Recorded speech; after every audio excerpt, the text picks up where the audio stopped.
आपण वाकाटकांचे राज्यकर्ते पाहतोय, तर ते वाकाटकांच्या राज्यकर्तेमध्ये जे त्यांची सगळ्यात मोठी ज्येष्ठ शाखा होती, 2 शाखांमध्ये पहिली शाखा नंदीवर्धन शाखा. या नंदीवर्धन शाखेमध्ये कोणकोणते राज्य होते, त्यांनी काय राज्य केलेलं आहे, त्यांनी काय काम केलेलं आहे, एक थोडक्यात आपण माहिती पाहणार आहोत. तर याच्यामध्ये जो पहिला रुद्रसेन आहे, तो प्रवरसेनाच्या हयातीतच गौतमी पुत्र जेव्हा मृत्यू पावला तेव्हा त्याचा ज्येष्ठ पुत्र रुद्रसेन पहिला हा सत्तेवरती आलेला आहे. हे आपण अगोदर बघितलेलं होतं.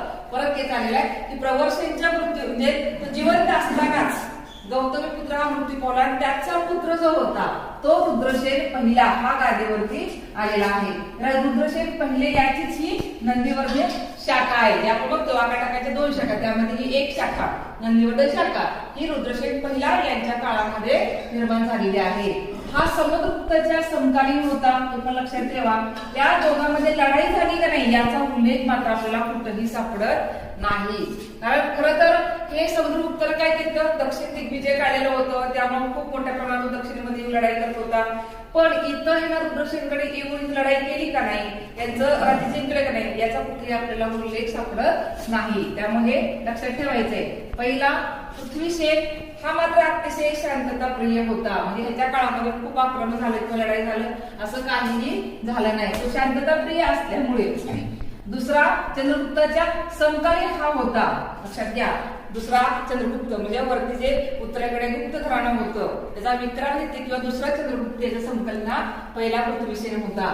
तर याने काय केलं की दुसऱ्या चंद्रगुप्ताला त्याची जी मुलगी होती प्रभावती गुप्ता ही दुसरा रुद्रसेन याला याच्या मुलाला दिलेली आहे. लक्षात ठेवायचंय.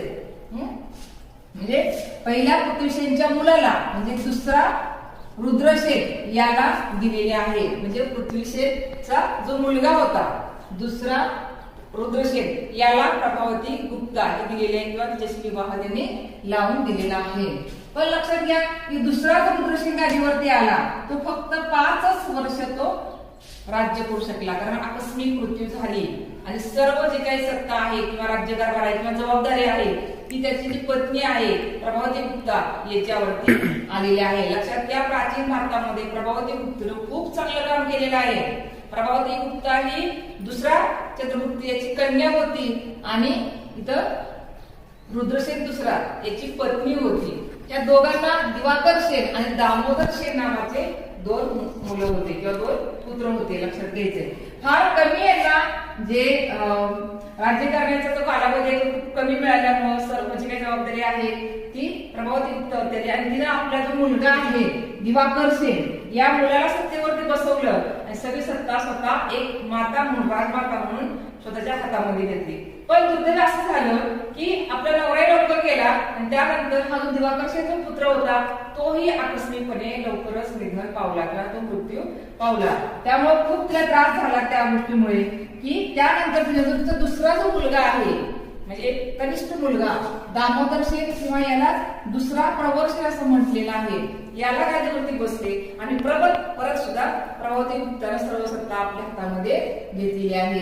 हिच्याच काळामध्ये कालिदास हा जो गुरु आहे म्हणजे लक्षात घ्या प्रभावती गुप्ता कुणाची मुलगी आहे, दुसरा चंद्रगुप्त याची मुलगी आहे. त्यामुळे आपल्या मुलीचं राज्य चांगलं राहावं, सामर्थ्यशाली राहावं, बलिष्ठ राहावं, शांतताप्रिय राहावं म्हणून अनेक विद्वानांना दुसऱ्या चंद्रगुप्तानं पाठवलेलं होतं वाकाटकांच्या राज्यामध्ये.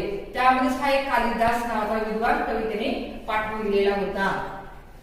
त्या कालिदासाच्या सहकार्यानेच सेतुबंध नावाचं जे काव्य आहे ते दामोदर सेन यांनी रचलेलं आहे. हे लक्षात घ्यायचं. ऑब्जेक्टला प्रश्न येऊ शकतो की सेतुबंध हे काव्य कोणी लिहिले, तर कोणी लिहिलं आहे दामोदर सेन किंवा दुसरा प्रवरसेन यांनी हे सेतुबंध नावाचं काव्य रचलेलं आहे. लक्षात ठेवा. यांनी काय केले, नंदीवर्धन येथून पवनार हे वर्धा जिल्ह्यामध्ये आहे, आता वर्धा जिल्ह्यामध्ये आहे पवनार, तिथं तिने आपली राजधानी हलवलेली आहे. पवनारला खूप सुंदर महादेवाचं मंदिर आहे जे प्रभावती गुप्ताने बांधलेलं आहे, जे आजही तुम्हाला बघायला मिळतं. तर तिथं तिने आपली राजधानी हलवलेली आहे. तुम्हाला ऑब्जेक्टला प्रश्न येऊ शकतो की नंदीवर्धन मधून पवनार येथे कोणी राजधानी नेली किंवा हलवली, तर दामोदर सेन हे लक्षात ठेवायचं आहे. ठीक आहे. याचा मुलगा आहे नरेंद्र सेन. तर नरेंद्र सेन मात्र राष्ट्रकूट राजा अविधे याची जी राजकन्या होती अजित भट्टारिका याच्याशी त्याचा विवाह झालेला होता. बघा तिथं वाकाटक आणि राष्ट्रकूट यांचा तर संबंध आलेला आहे आणि तोही वैवाहिक संबंध आलेला आहे, म्हणजे मैत्रीपूर्ण संबंध निर्माण झालेला आहे, हे लक्षात ठेवायचंय. म्हणजे राष्ट्रकूट आल्याची कन्या होती, ती कन्या इथं नरेंद्र सेन याला दिलेली असल्यामुळे दोघांचा आता मैत्रीपूर्ण संबंध निर्माण झाले. जो नलवंशी राजा होता भवदत्त वर्मा, नलवंशी राजा भवदत्त वर्मा याने काय केलेलं आहे, नरेंद्र सेनच्या म्हणजे वाकाटकांच्या राज्यावरती आक्रमण केलेलं आहे आणि बराचसा भाग त्यानं जिंकून घेतलेला आहे.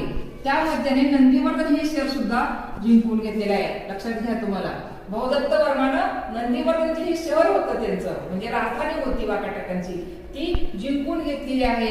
त्यामुळेच काय झाले, त्यांचं सामर्थ्य आता हळूहळू कमी व्हायला लागलेलं आहे. जेव्हा राजधानी जाते तेव्हा काय होतं, राज्याचं सामर्थ्य कमी होतं. नरसेन यांचा जो मुलगा आहे दुसरा पृथ्वीसेन याने काय केलेलं आहे, आपले जे प्रदेश आहे वाकाटकांचा प्रदेश वाचवण्यासाठी प्रवरपूरहून पद्मपूर म्हणजे जे भंडारा जिल्ह्यामध्ये आहे, लक्षात ठेवा आता इथे वर्ध्यामध्ये कुठे आलं, भंडारा जिल्ह्यामध्ये वाकाटकांची राजधानी आलेली आहे पद्मपूरला. कोणी हलवली राजधानी, दुसरा पृथ्वीसेन याने राजधानी हलवलेली आहे, कारण भवदत्त वर्माने आक्रमण करून नंदीवर्धन राजधानी जिंकून घेतलेली आहे. त्यामुळं दुसरा पृथ्वीसेन यानं आपला प्रदेश वाचवण्यासाठी प्रवरपूरहून पद्मपूरला म्हणजे भंडारा जिल्ह्यामध्ये राजधानी आता आणलेली आहे आणि आपलं वाकाटकांचं राज्य टिकवून ठेवलेलं आहे. हे अतिशय महत्वाचं आहे. त्याने काय केलेलं आहे, आता आपली राजधानी हलवलेली आहे पण आपल्या वाकाटकांचा भरपूर प्रदेश हा जिंकलेला आहे. कोणी, भवदत्त वर्माने जिंकलेला आहे. तो प्रदेश परत ठेवण्यासाठी सगळ्यात अगोदर लष्कर चांगल्या प्रकारे वाढवलेला आहे. म्हणजे लष्कर मोठं वाढवलं, त्यांना प्रशिक्षण चांगल्या पद्धतीने दिलं आणि वाकाटकांचं जे साम्राज्य होतं ते चेतीपर्यंत वाढवलेलं आहे.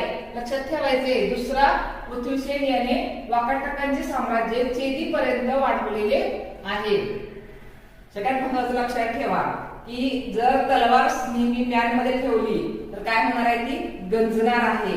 त्यामुळे त्याला काढावं लागतं, त्याला व्यवस्थित धार लावावी लागते आणि सतत प्रशिक्षण घ्यावं लागतं, तेव्हा कुठं युद्धाला तो सैनिक तयार होतो. इथं पण तसंच केलेलं आहे. दुसऱ्या पक्षानं काय केलेलं आहे, आपलं लष्कर वाढवलेलं आहे, सैन्य वाढवलेलं आहे, त्यांना प्रशिक्षण दिलेलं आहे, चांगल्या पद्धतीनं त्यांना ट्रेनिंग दिलेलं आहे आणि त्यानंतर त्यांनी काय केलेलं आहे, चेतीपर्यंत राज्य वाढवलेलं आहे. त्यामुळे सगळ्या विद्यार्थी मित्रांनो की आपल्याला अभ्यास करण्यासाठी वारंवार प्रॅक्टिस करावी लागते. फक्त एक्झाम आली म्हणून तुम्ही अभ्यास केला तर कधीही पास होणार नाही. तर तुम्ही कंटिन्यू जर अभ्यास केला तरच पास होणार आहे, आपल्याला यांच्यावरून लक्षात येतं. ठीक आहे, यांच्या मृत्यूनंतर म्हणजे दुसरा पृथ्वीसेन यांच्या मृत्यूनंतर मात्र जी कनिष्ठ शाखा आहे वत्सगुल्म याच्यामध्ये ही शाखा विलीन झालेली आहे. अगदी तुला प्रश्न येतो की नंदीवर्धनची शाखा कोणाच्या काळामध्ये वत्सगुल्म म्हणजे कनिष्ठ शाखेमध्ये विलीन झालेली आहे, तर दुसरा पृथ्वीसेन याच्या काळामध्ये विलीन झालेली आहे. हे लक्षात ठेवायचं.